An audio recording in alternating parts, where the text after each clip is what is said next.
India മുന്നണിക്ക് നേതൃത്വം കൊടുക്കുന്ന കോൺഗ്രസിന്റെ പ്രതിനിധിയോട് ഞാൻ ചോദിക്കാനുള്ളത്, നിങ്ങൾ ദേശീയ തലത്തിൽ ഭാരതത്തിൽ LDFും UDFും അതായത് മാർക്സിസ്റ്റ് പാർട്ടിയും കോൺഗ്രസും പരസ്പരം വിവാഹിതരായവരാണ്, ഭാര്യ ഭർത്താക്കന്മാരാണ്. പിന്നെ എന്തുകൊണ്ട് മാത്രം കേരളത്തിൽ മാത്രം നിങ്ങൾ ഭാര്യ ഭർത്താക്കന്മാർ അവിഹിത ബന്ധം തുടർന്നുകൊണ്ട് ഈ തരത്തിൽ നാടകം കളിച്ച് ജനങ്ങളെ വഞ്ചിക്കുന്നു? നിങ്ങൾ അതിനുള്ള വ്യക്തമായ മറുപടി പറയണം.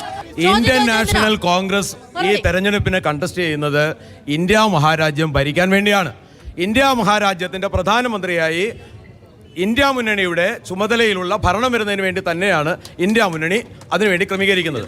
അതിനുമായി ആര് പിന്തുണ നൽകിയാലും, വർഗീയ കക്ഷികളല്ലാത്ത ആര് പിന്തുണ നൽകിയാലും ആ പിന്തുണ സ്വീകരിക്കുമെന്നുള്ളത് തന്നെയാണ് ഇന്ത്യൻ നാഷണൽ കോൺഗ്രസിന്റെയും ഇന്ത്യ മുന്നണിയുടെയും സമീപനം. ഇതേ രീതിയിൽ നിങ്ങളും ചെയ്തിട്ടുണ്ട്. VP സിംഗിന്റെ കാലഘട്ടത്തിൽ നിങ്ങളും ഇങ്ങനെ പിന്തുണ നൽകിയിട്ടുണ്ട്. VP സിംഗിന്റെ ഗവൺമെന്റിന് അപ്പുറത്ത് നിന്ന് പിന്തുണ നൽകിയിട്ടുള്ള ആളുകളാണ് നിങ്ങൾ. അങ്ങനെയുള്ള ഗവൺമെന്റ് നിങ്ങളും ഭരിച്ചിട്ടുണ്ട്. ഇത് പുതിയ സംഭവമല്ല. ഇവർ ഒരുമിച്ച് ഭരിക്കാൻ